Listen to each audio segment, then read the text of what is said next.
Hi guys, and welcome to the Sales Room Builder Program Module 2. And so this is focusing on the sales room rather than the sales advisor. Okay, so technically now you've empowered yourself, you're ready to do a good day's sales as best you can, prepare yourself. And you're coming into your sales room, you've got your environment sorted.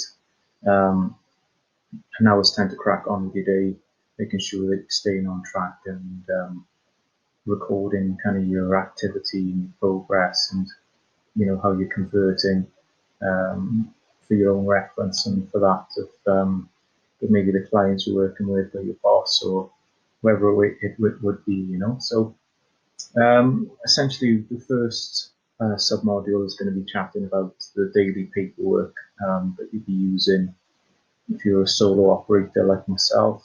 I'm a bit old school, so I still use paper. I just find that the actual of putting pen to paper just engages a part of the brain which keeps you more focused. I don't know if it's true or not, or whether I'm talking myself into it or talking myself out of embracing technology, but it just works for myself personally. If you're a team leader, I don't go into super deep detail. When I was a sales manager, I only had a couple of odds working with me, and it wasn't a whole sales force or anything like that, so I don't pretend to be the most dynamic and experienced sales manager out there. So I just, used paperwork that I would have used when I was in that role, or very similar to. So we talk about, the daily paperwork. We talk about the team leaders' paperwork, be it if necessary. It could be the fact that you'll be the gym manager and you're wearing the sales manager's hat and you've got like maybe a sales advisor underneath you or something like that. We talk about setting up the day, setting up the week, and then setting up the month. Okay, and then what I talk about then is CRM, so customer relationship manager management software. What I would do personally as a solo operator could maybe be pushed out to a small team as well, but also the other options are out there, such as free and paid options that I think are quite popular in the market. Then the wrapping up procedure at the end of the day.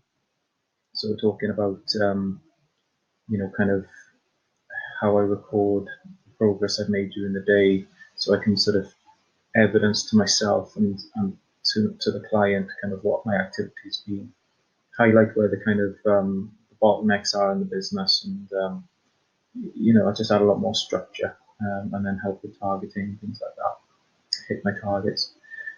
So the next chapter then we talk about is scripting.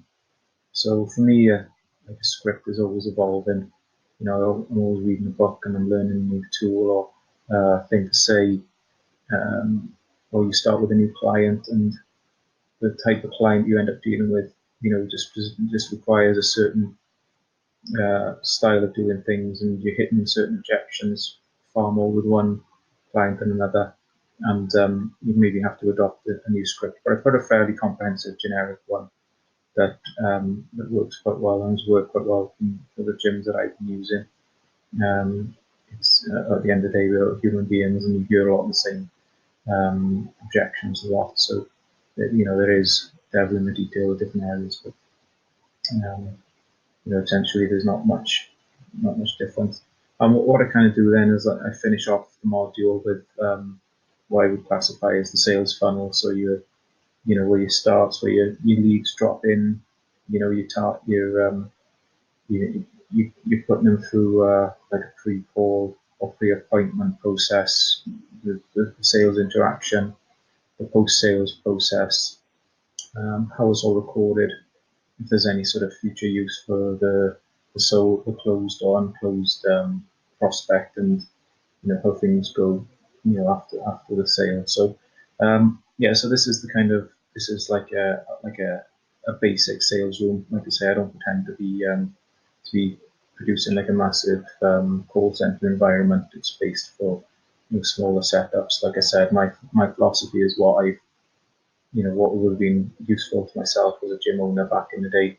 and I hope that it gives you that value. So enjoy it, and look forward to seeing you in the next video.